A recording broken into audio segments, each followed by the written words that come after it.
When I speak to you now, I must ask you to listen not with the ear trained by slogans or by the brittle logic of slogans disguised as science, but with the deeper organ that listens in dreams, for what has been hidden from women has never been hidden by men alone, nor by institutions alone, but by a far older conspiracy, the fear of the unconscious, the terror of the depths, and the refusal of modern consciousness to bow before what it cannot dominate.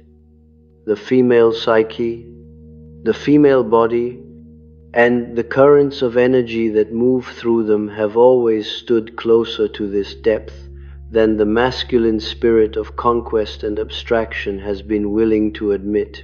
And so, again and again, what was not understood was named dangerous.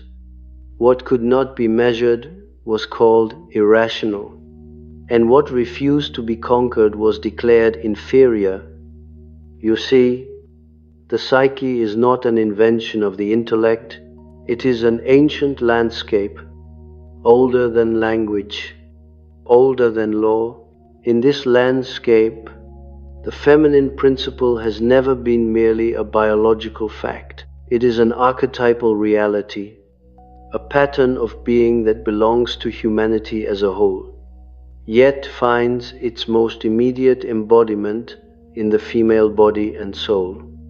When this archetype is denied or distorted, women suffer not only socially or politically, but inwardly, in the deepest chambers of the soul, where meaning itself is forged.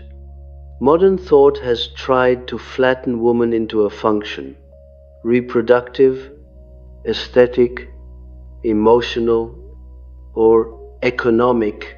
Each of these reductions contains a fragment of truth, yet each becomes a lie when it claims to be the whole. The psyche does not tolerate such amputations without consequence.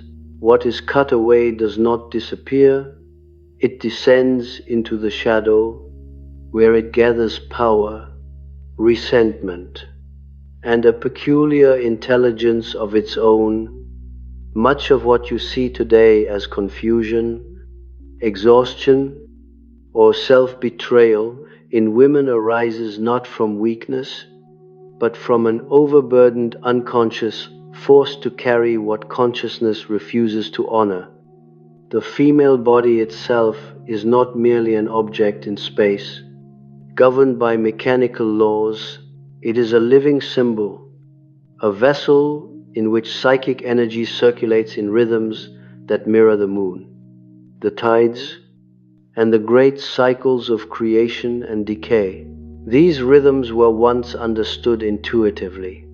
Long before they were dissected into hormones and charts, the loss of symbolic understanding does not liberate the body, it leaves it mute, and a mute body speaks through symptoms. Fatigue without cause, anxiety without object, longing without name, these are not malfunctions, but messages written in a language the modern mind has forgotten how to read.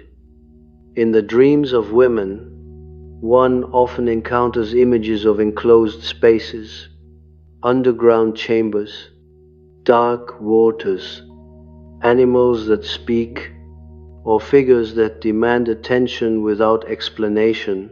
These are not signs of regression. They are expressions of a psyche still in conversation with the archaic layers of the collective unconscious. Where men's dreams often dramatize conflict, ascent, or conquest, women's dreams more frequently circle around containment, transformation, and relation. This is not a hierarchy of value, but a difference of orientation. Trouble begins when one orientation is forced to live by the laws of the other. The feminine psyche is not linear. It does not move toward meaning by accumulation alone, but by deepening.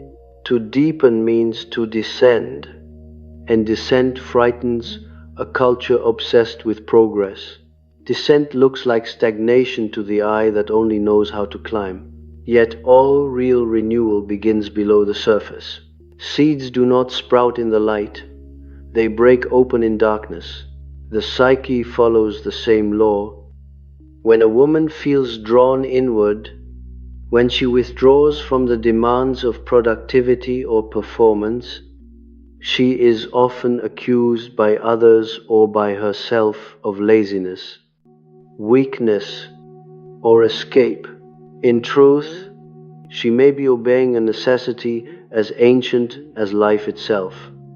What was hidden from women was not merely knowledge, but permission to trust the intelligence of their own depths.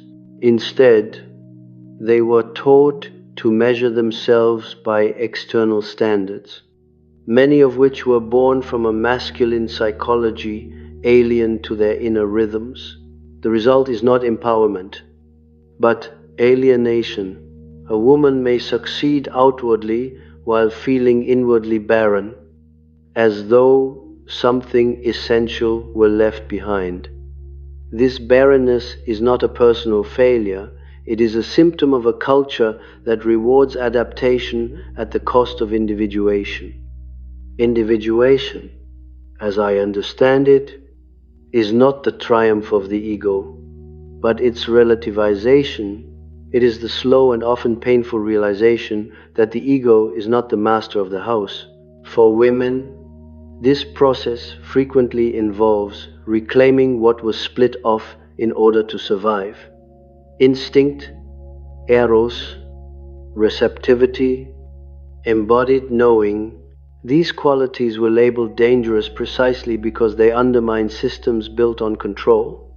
Yet, without them, the self cannot fully emerge. The psyche becomes lopsided, and lopsidedness always exacts a price. The shadow of the feminine is particularly potent because it has been collectively repressed. When instinct is denied, it returns as compulsion. When eros is mistrusted, it becomes addiction or manipulation. When intuition is mocked, it appears as anxiety or superstition. The task is not to moralize these eruptions, but to understand them. Understanding does not mean indulgence, it means relationship. One does not tame a wild animal by beating it into submission, but by learning its nature and respecting its boundaries. Energy in the psyche follows attention. Where attention is forbidden, energy stagnates or erupts destructively.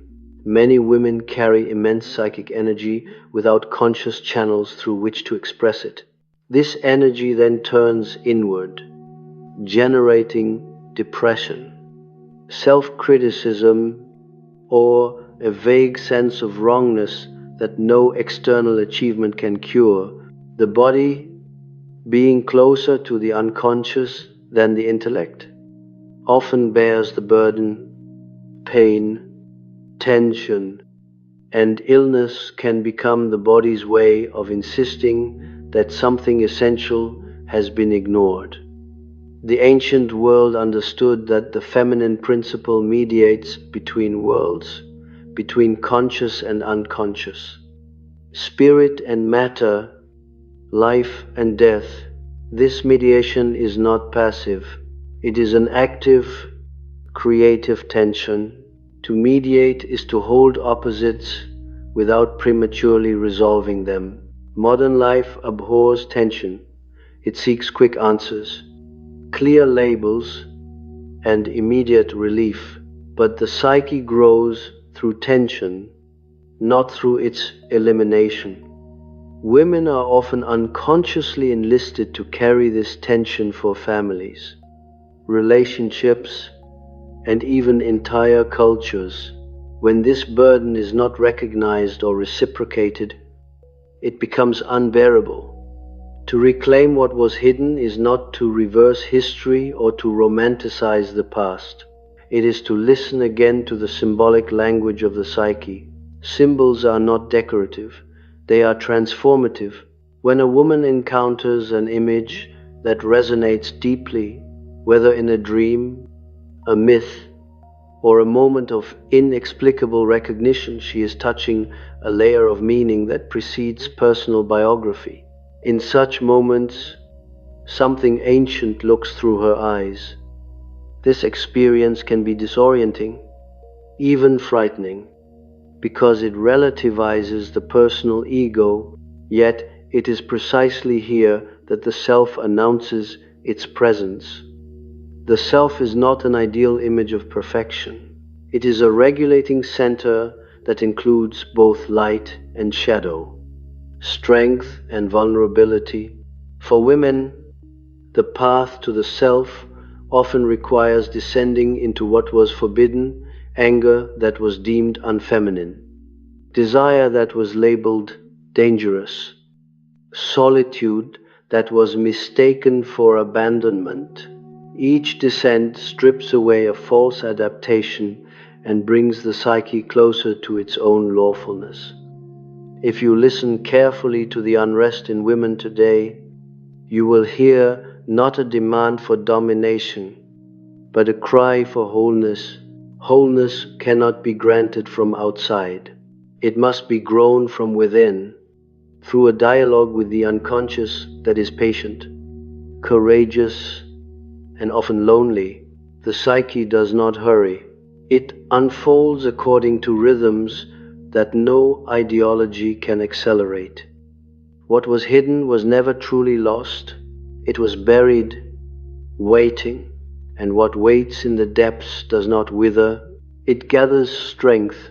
When the time is ripe, it rises not as an idea, but as a necessity. It rises first as a disturbance, as a restlessness that cannot be named without being diminished. Many women experience this stirring as a sense of being out of place in their own lives, as though the roles they inhabit fit too tightly or too loosely, never quite conforming to the shape of the soul beneath them. This discomfort is not pathological. It is the psyche's way of signaling that a deeper pattern is seeking expression.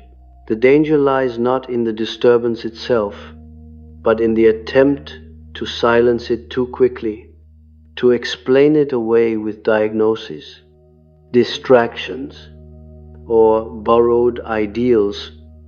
The unconscious does not speak the language of comfort. It speaks in images, moods, sudden aversions, inexplicable attractions. When a woman finds herself drawn repeatedly toward what her conscious mind rejects, or repelled by what she is told she should desire, she stands at the threshold of a dialogue with the deeper layers of her being. To cross this threshold requires a certain willingness to be misunderstood, first by others and eventually by oneself, for the ego prefers coherence, while the psyche demands truth. Much has been concealed from women by persuading them that their value lies primarily in visibility, approval, and adaptation. Yet the deepest movements of the soul occur in invisibility. Individuation is not a performance, it is an inner event. The feminine psyche, oriented as it is toward relation, often mistakes recognition for connection. But recognition can be empty, while connection, true connection, may unfold entirely without witnesses. The soul does not measure itself by applause. In the inner life of many women, there exists a forgotten figure, an archetypal presence that does not conform to sweetness or compliance. She appears in dreams as a witch, a wild animal, a veiled priestess, or a woman who lives alone at the edge of the village. This figure is not an enemy of society, but a guardian of psychic boundaries. She knows when to say no without explanation, when to withdraw without apology, when to act without consensus. The repression of this figure has left many women exposed, permeable to demands that drain their energy and erode their sense of self. Energy, when it is not owned, is taken. When a woman does not recognize her own psychic authority, others unconsciously claim it. This is not always done maliciously. Often it occurs through subtle expectations, emotional dependencies, or unspoken contracts inherited from generations past. The psyche remembers these patterns even when the conscious mind has forgotten them. To break such patterns requires not rebellion alone, but insight. Insight transforms compulsion into choice. The body is often the first to revolt against a life that betrays the psyche. It does so quietly at first, through fatigue, loss of desire, or a dulling of sensation. If ignored, it speaks more loudly. The modern tendency is to treat the body as an object to be fixed rather than a subject to be heard. Yet the body participates in the psyche. It dreams in sensations. A symptom is a story compressed into flesh. To listen to it requires patience and humility. Virtues rarely encouraged in a culture that prizes efficiency above understanding. What was hidden from women was also the knowledge that their sensitivity is not a flaw, but a form of perception. Sensitivity becomes suffering only when it lacks boundaries and meaning. When integrated, it allows for a nuanced apprehension of reality that escapes cruder forms of cognition. Such perception does not always lead to certainty, but it deepens wisdom. Wisdom, unlike knowledge, tolerates ambiguity. It knows that life cannot be reduced without being betrayed. The feminine psyche is particularly attuned to the realm of eros, not merely as sexuality, but as the principle of connection and valuation. Eros binds, relates, and gives worth. When eros is denied or distorted, relationships become transactions, and intimacy becomes performance. Many women have been taught to offer eros outwardly while remaining inwardly disconnected from it. This split generates a profound loneliness that no amount of attention can heal. In the process of individuation, a woman may discover that much of what she believed to be love was in fact adaptation, fear, or the longing to be mirrored. This discovery can be devastating. It may feel as though the ground has given way beneath her feet. Yet such moments are not endings, they are beginnings disguised as losses. The psyche often dismantles what is false before it can reveal what is true. Dreams at this stage frequently contain images of death, decay, or dissolution. These images should not be taken literally, nor feared. They signify the end of an old psychic organization. Something that once served a purpose has exhausted its meaning. The unconscious, indifferent to sentimentality, insists on renewal. Renewal always demands sacrifice. What is sacrificed is not the essence, but the mask. There is a profound difference between being shaped by life and being shaped against oneself. Women have often been praised for endurance, for their capacity to bear, to accommodate, to survive. Endurance, however, becomes destructive when it replaces truth. The psyche cannot be indefinitely bent without consequence. Eventually, it seeks straightening, and this process may feel like breaking before it feels like alignment. The path inward is not a withdrawal from the world, but a reorientation within it. A woman who has encountered her own depths does not necessarily reject relationship, work, or creativity. She engages them differently. Her actions arise less from obligation and more from necessity. There is a difference between doing what is expected and doing what is required by the self. The latter carries a quiet authority that does not argue or persuade, it simply is. What was hidden was not power in the sense of domination, but power as coherence. A coherent psyche does not leak energy. It knows where it ends and where another begins. Such clarity is often mistaken for coldness or selfishness, especially in women, because it disrupts unconscious expectations of availability. Yet without this clarity, love degenerates into sacrifice without meaning, and service becomes self-erasure. The feminine psyche, when allowed to unfold according to its own law, becomes a bridge between the visible and the invisible. It brings depth into form, meaning into matter. This is not a mystical abstraction, but a psychological fact observable in art, relationship, and inner life. Where this bridge collapses, life becomes shallow, frantic, and compulsive. Where it stands, even suffering acquires significance. To speak of what was hidden is not to accuse, but to illuminate. The unconscious does not seek blame, it seeks recognition. Recognition restores circulation. What flows again comes alive, and what comes alive no longer needs to be defended or concealed.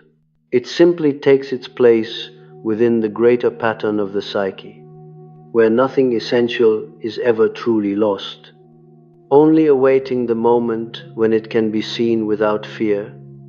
Without fear, yet not without reverence, for the depths do not reveal themselves to those who demand mastery.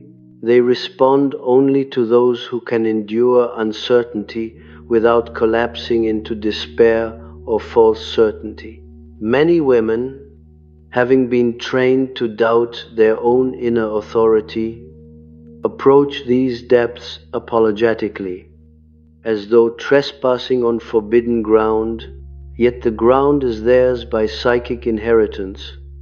The hesitation itself is a symptom of an old wound, the wound of having one's inner reality questioned so often that it begins to question itself. When the psyche turns against itself, it does so quietly. It becomes divided. One part adapts and smiles, performs and complies, while another retreats into silence, resentment, or numbness.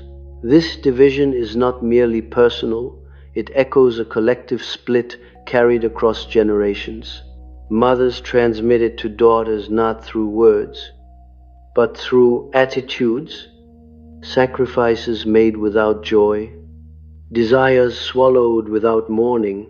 The unconscious absorbs these gestures more deeply than any spoken lesson.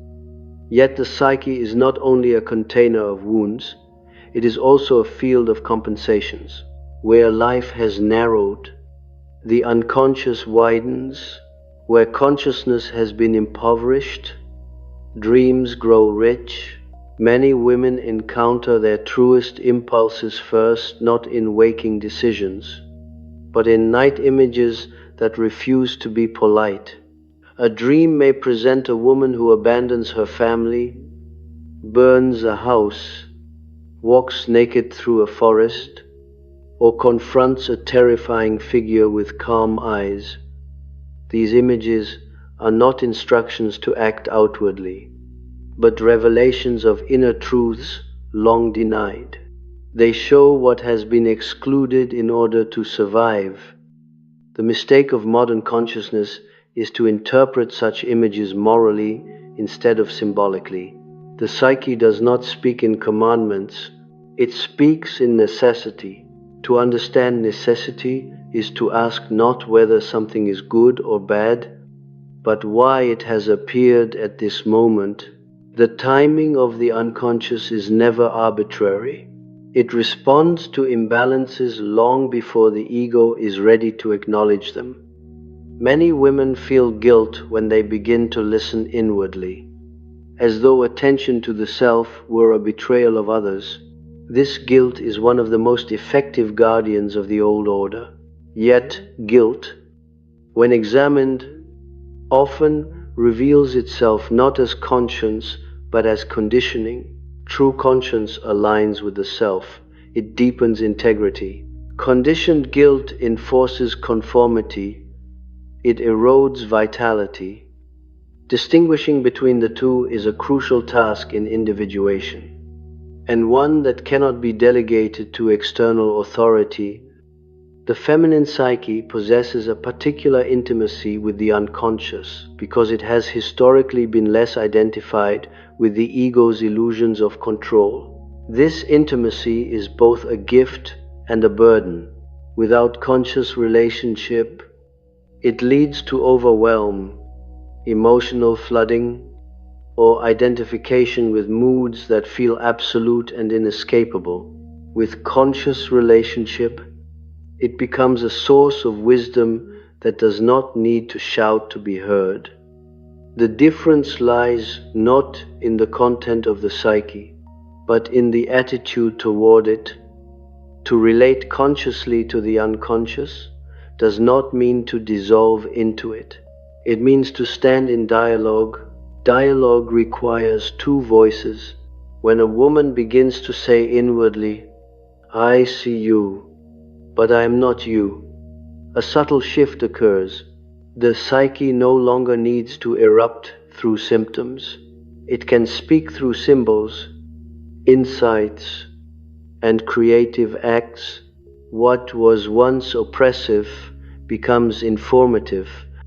Creativity, in its deepest sense, is not a luxury. It is the psyche's way of incarnating meaning.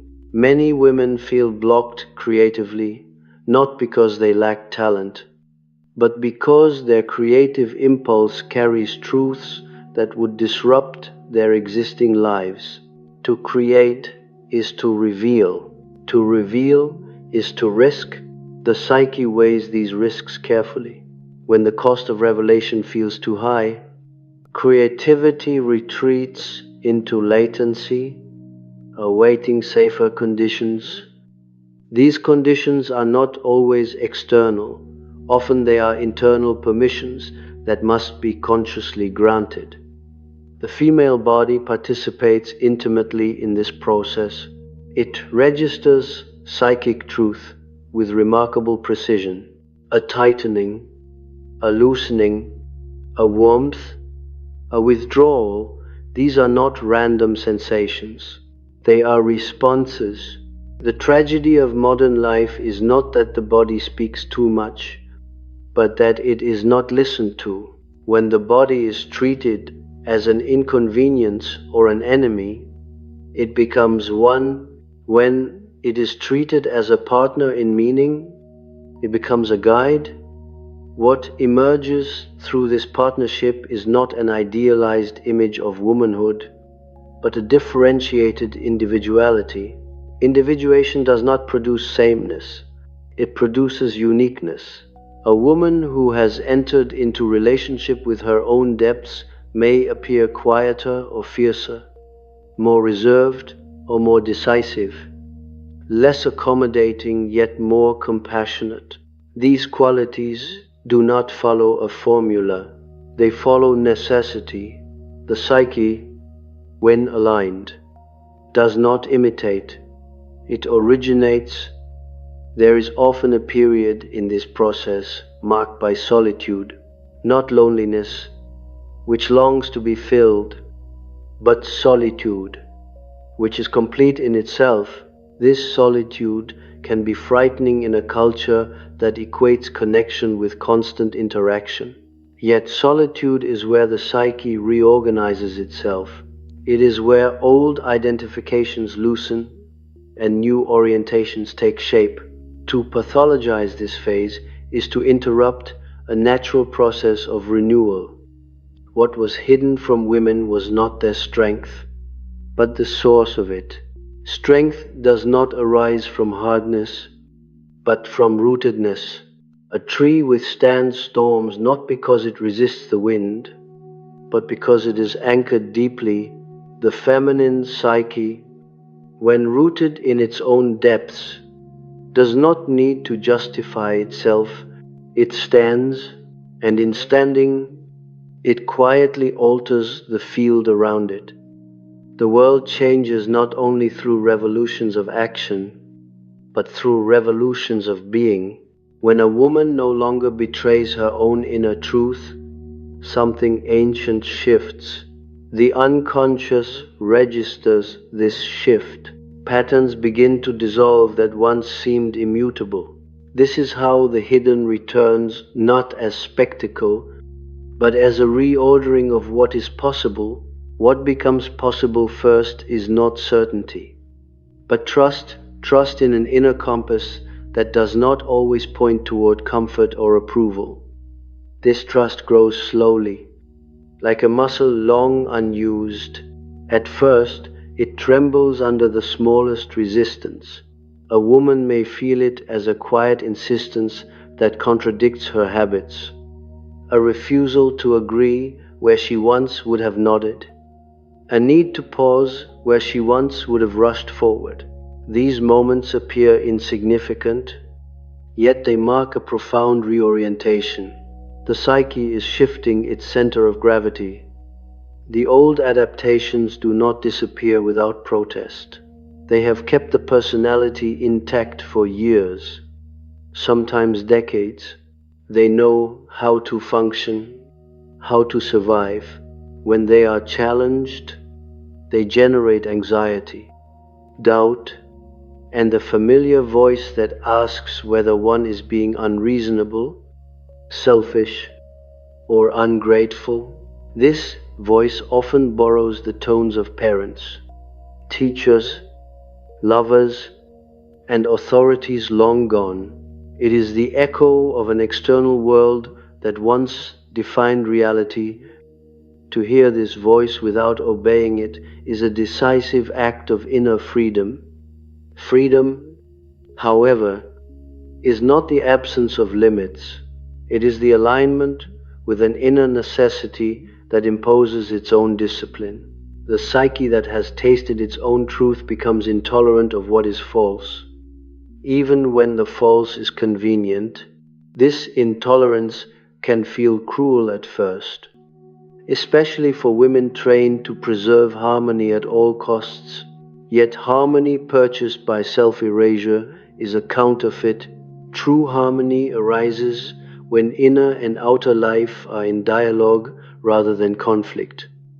In this dialogue, relationships undergo a subtle transformation. Some deepen, acquiring a new honesty that may be less soothing but more real. Others wither, unable to survive without the old unconscious contracts. This loss can be painful, and the psyche grieves it. Grief is not a regression. It is a recognition that something meaningful has ended.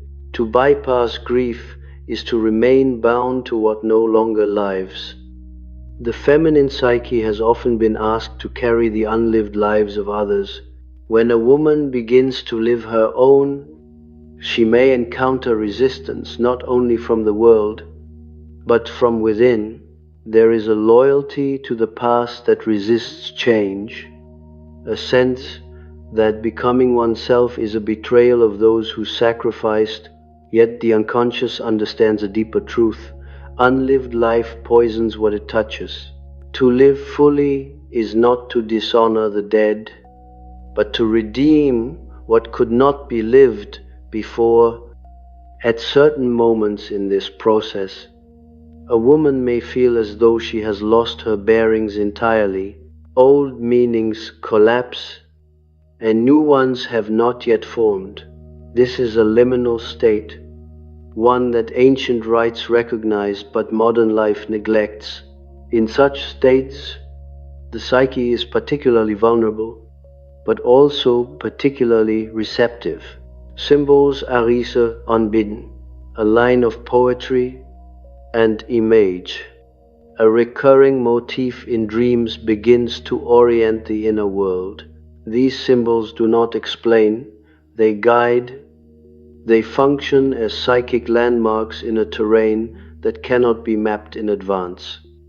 The temptation in these moments is to grasp at ready-made identities, spiritual systems, or ideological frameworks that promise certainty. While such structures can offer temporary containment, they become dangerous when they replace inner authority rather than support it. The psyche does not mature through submission to new doctrines, but through the integration of experience. Experience cannot be outsourced, it must be endured. Endurance, in this sense, is not passive suffering. It is active holding tension, holding ambiguity, holding the awareness that one is becoming without yet knowing what one is becoming into. This holding requires strength of a particular kind, one that does not display itself in conquest or assertion. It manifests as patience with the unknown, fidelity to inner signals, and the courage to remain unfinished. As this courage develops, something shifts in the quality of attention. A woman begins to notice where her energy flows and where it drains. She senses when a conversation nourishes or depletes her, when a commitment aligns or distorts. This sensitivity is not hypersensitivity, it is discrimination.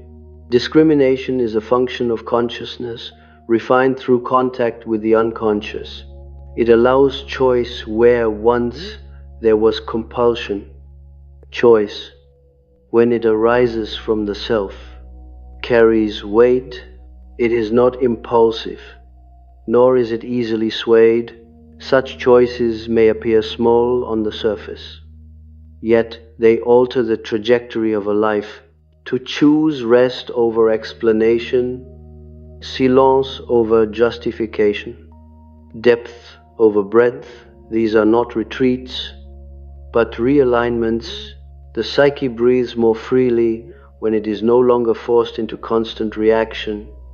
What was hidden from women was also the truth that their presence alone can be transformative, not presence as performance, but presence as being.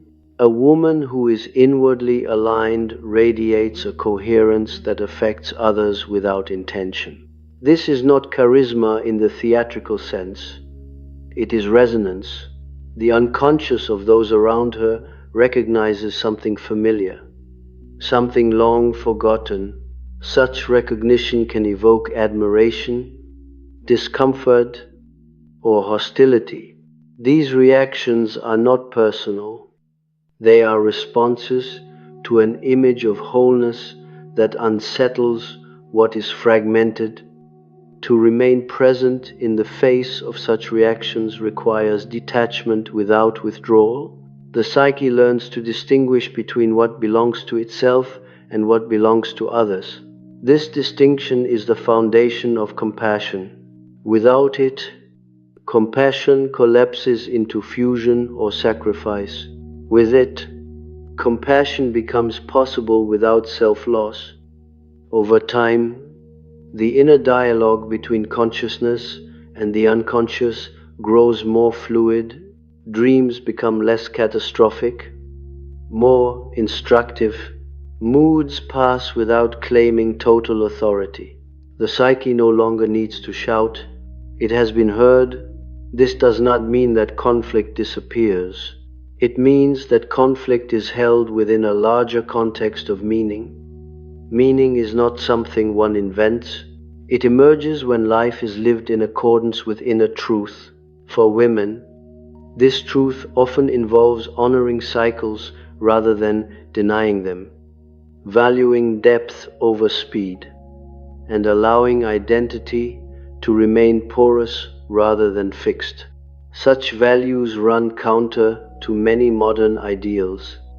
Yet the psyche is not governed by fashion. It responds to timeless patterns. When these patterns are honored, the hidden ceases to be hidden.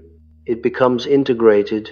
Integration does not make life easier in a superficial sense, but it makes it truer.